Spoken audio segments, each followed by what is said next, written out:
আউযু বিল্লাহি মিনাশ শাইতানির রাজীম বিসমিল্লাহির রাহমানির রহিম। রহমান, তিনি এই কোরআন শিখিয়েছেন।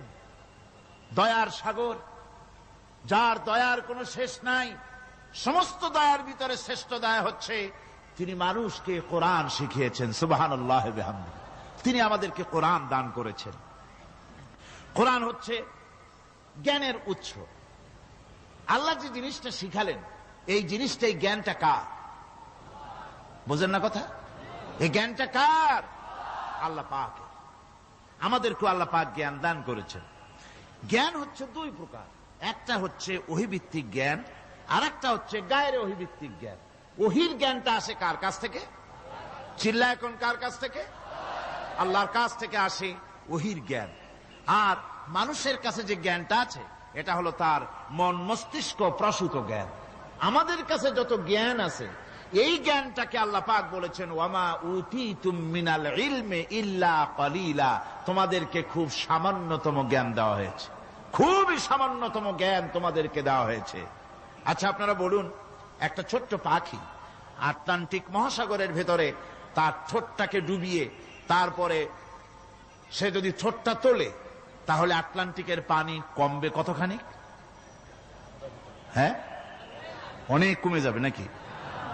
আটলান্টিক টের পাবে যে কারো একটা ঠোঁট ঢুকছিল এর মধ্যে? টেরও পাবে না।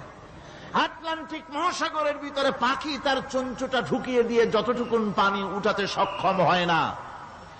ওহীর জ্ঞান বাদ দিয়ে গোটা পৃথিবীতে মানুষের যত জ্ঞান আছে, মানব সৃষ্টির প্রথম দিন থেকে নিয়ে আজ পর্যন্ত, এখান থেকে নিয়ে কিয়ামত পর্যন্ত যত জ্ঞান এসছে এবং যত জ্ঞান হবে মানুষের, সমস্ত জ্ঞান এক জায়গায় করলে আল্লাহ সুবহানাহু ওয়া তাআলার অনন্ত অসীম জ্ঞানের মহাসমুদ্রের ভেতর থেকে পাখি যেমন আটলান্টিক থেকে যতটুকুন পানি উঠাতে পেরেছে, বিশ্বের মানুষ আল্লাহর জ্ঞান থেকে অতটুকুনও তুলতে পারে না।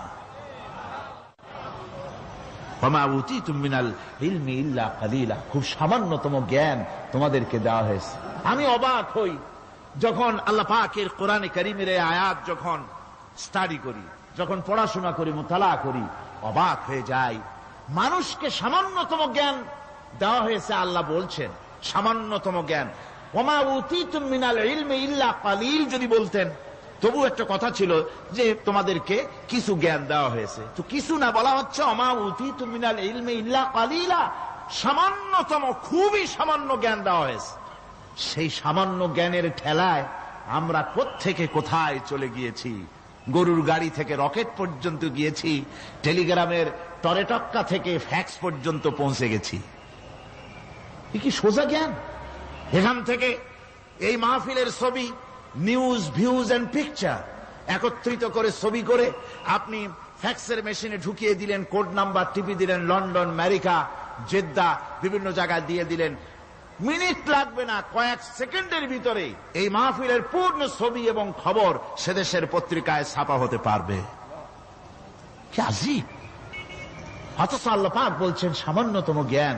আমি অবাক হই আরো যখন শুনতে পাই পৃথিবীর বিভিন্ন দেশের স্যাটেলাইটগুলি যা ছেড়ে দেওয়া হয়েছে মহাশূন্যে, এই স্যাটেলাইটগুলি ড্রাইভার ছাড়া, কোন রকমের পরিচালক ছাড়া, চালক ছাড়া স্যাটেলাইটগুলি বছরের পর বছর ঘুরছে, পৃথিবীর মাটি থেকে 350-400 মাইল উপরে ঘুরছে। তো ঘুরছেই, দুনিয়া থেকে ছবি, নিউজ ক্যাচ করছে, সিএনএন, তারপরে স্টার টিভি ইত্যাদিতে সেগুলিকে তারা ছুড়ে দিচ্ছে। এভাবে করে যে দেশ থেকে যে দেশের স্যাটেলাইট সে দেশের পারপাস সার্ভ করতেছে। ওই স্যাটেলাইট 350-400 মাইল উপরে মহাশূন্যের ভেতরে তার মেশিনারি কোনো গোলযোগ হলে, যান্ত্রিক গোলযোগ যদি সৃষ্টি হয়, তাহলে ফ্রান্সের মাটিতে বসে, আমেরিকার মাটিতে বসে, ব্রিটেনের মাটিতে বসে বিজ্ঞানীরা কম্পিউটারের মাধ্যমে মনিটরিং করে 400 মাইল উপরের মেশিনকে ভালো করে দিচ্ছে। এরপর আল্লাহ রাব্বুল আলামিন বলছেন ওমা উতীতুম মিনাল ইলমি ইল্লা কালিলা, সামান্যতম জ্ঞান দেওয়া হয়েছে। এই যদি হয় সামান্যতম জ্ঞান, তাহলে আল্লাহ সুবহানাহু ওয়া তাআলার জ্ঞান কত কত বেশি। আল্লাহু আকবার! কত বড় জ্ঞানের মালিক সুবহানাল্লাহ বিহামদিহি। সেই মহান আল্লাহ পাকের পক্ষ থেকে এসেছে কোরআন। কার পক্ষ থেকে?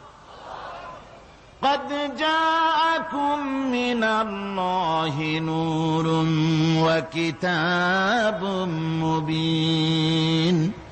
আল্লাহ রাব্বুল আলামিন বলেন, আমি আল্লাহর পক্ষ থেকে তোমাদের জন্য এসেছে আলো, তোমাদের জন্য এসেছে নূর, আর তোমাদেরকে আমি দিয়েছি একখানা কিতাব, স্পষ্ট কিতাব দিয়েছি। নূর দিলাম, আলো দিলাম। সে আলো হলেন জনাবে মুহাম্মদুর রাসূলুল্লাহ সাল্লাল্লাহু আলাইহি ওয়াসাল্লাম। আর আমি যে তোমাদেরকে কিতাব দিয়েছি, সেই কিতাবের নাম কোরআনে কারীম। একখানা কিতাব দিলাম যার নাম কোরআন শরীফ। একখানা কিতাব দিলাম আর একটা আলো দিলাম তোমাদেরকে। আল্লাহ পাক বলছেন তিনি দয়াবান, রহমান, তিনি আমাদেরকে কোরআন শিখিয়েছেন। এই কোরআনের নাম কে রেখেছে? কে রেখেছে কোরআনের নাম? আল্লাহ। নাম শুধু কোরআনের নাম কোরআন নয়, শুধু কোরআনের নাম কোরআন। কোরআনের নাম ফুরকান, কোরআনের নাম হুদা, কোরআনের নাম শিফা, তানজিল, কোরআনের নাম কিতাব, কোরআনের নাম জিক্র। অনেকগুলি নাম আল্লাহ নিজেই কোরআনের নাম রেখেছেন। কোরআন এর অর্থ হল সর্বাধিক পঠিত, সর্বাধিক পঠিতব্য, বহুল পঠিত। কোরআন শরীফ নাজিল হওয়ার আগে এই নাম আল্লাহ পাক দিলেন। আর আজ দেখা গেল পৃথিবীর বুকে কোরআনের চাইতে বেশি পড়া হয়েছে এমন একটা বইয়ের নাম কোন? বলেন, এমন একখানা কিতাবের নাম বলেন যে কিতাবখানা কোরআনের চাইতে সবচাইতে বেশি পড়া হয়েছে, এমন একটা কিতাবের নাম বলতে পারবেন? পারবেন না।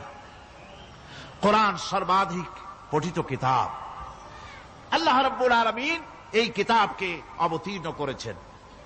আলিফ লাম রা কিতাবুন আনজালনাহু ইলাইকা লিতুখরিজান নাসা মিনাজ যুলুমাতি ইলান নূর। আলিফ লাম রা। গোটা পৃথিবীর মানুষের মুখে আল্লাহ রাব্বুল আলামিন তালা লাগিয়ে দিয়েছেন, চ্যালেঞ্জ করেছেন, দুনিয়ার সব বোঝো। কত ভাষাবিদ পৃথিবীতে আছে। আরবি ভাষায় যারা পিএইচডি করেছে, ডিগ্রি করেছে, বড় বড় নাম যারা ভাষাবিদ, তারা যদি সম্ভব হয় তাহলে তারা বলুক আলিফ লাম রা এর অর্থ কি। আলিফ লাম মিম হা মিম আইন সিন কফ ইয়াসিন তাহা। পারবে কেউ অর্থ করতে? ওয়াল্লাহু আ'লামু বিমুরাদি। এর অর্থ কেবলমাত্র আল্লাহ এবং তার বান্দা, যার প্রতি এই কিতাব অবতীর্ণ করা হয়েছে, তিনি বুঝতে পারেন। আল্লাহ পাক বলছেন কিতাবুন আনজালনাহু ইলাইকা, আমি আপনার প্রতি একখানা কিতাব অবতীর্ণ করেছি। লিতুখরিজান নাসা মিনাজ যুলুমাতি ইলান নূর। একখানা কিতাব দিয়েছি, সুবহানাল্লাহি ওয়া বিহামদি। এমন একখানা কিতাব দিলাম যেই কিতাবের সম্পূর্ণ কিতাবখানা 30 পারা কোরআন শরীফে কিতাব, যার প্রতিটি সূরা কিতাব, যার প্রতিটি আয়াত কিতাব, যার প্রতিটি শব্দ কিতাব, যার প্রতিটি অক্ষর কিতাব। এমন বিশাল কিতাব আল্লাহ রাব্বুল আলামিন আজিম কিতাব দান করলেন। আল্লাহ পাক বলেন এই জন্য দান করেছি যাতে করে আপনি মানব মণ্ডলীকে অন্ধকারের ভিতর থেকে আলোর দিকে নিয়ে আসতে পারেন। এই জন্যই এ কোরআন আমি আপনার প্রতি নাজিল করেছি। কোরআনে কারীম আল্লাহ পাক অবতীর্ণ করেছেন মানুষের কাছে, অর্থাৎ রাসূল করিম সাল্লাল্লাহু আলাইহি ওয়াসাল্লামের কাছে। এক সময় এইভাবে নাজিল হয়নি, 30 পারা কোরআন একসাথে আসেনি। এসছে কিভাবে? ধারাবাহিকভাবে, আস্তে আস্তে, একটু একটু করে আল্লাহ পাক অবতীর্ণ করেছেন। এই কোরআন আল্লাহ নাজিল করলেন। তিনি বললেন আর রহমান আল্লামাল কোরআন। রহমান, তিনি কোরআন শিক্ষা দিয়েছেন, এমন কোরআন যে কোরআনে কোনো ভুল নাই। জোরে কোন সুবহানাল্লাহ। দেখেন যত রকমের বই মানুষে লেখে, বাংলা, ইংরেজি, উর্দু, ফার্সি, যত রকমের ভাষায় হোক, যত বই লেখা হয়, বইয়ের ভূমিকায় গ্রন্থকার তিনি লেখেন এই বই লিখতে গিয়ে ভুল ভ্রান্তি হয়ে যেতে পারে। যদি কারো চোখে ধরা পড়ে জানিয়ে দিলে পরবর্তী সংস্করণে তা পরিশুদ্ধ করতে বাধ্য থাকিব। এরকম কথা বলে না? না, এরকম বলে যে আমি একখান বই লিখছি, এ বইয়ের মতো নির্ভুল বই আর কেউ লিখতে পারে নাই। এমন বাপের বেটার পৃথিবীতে জন্মাইছে কেউ? কেউ জন্মিয়েছে? কেউ জন্ম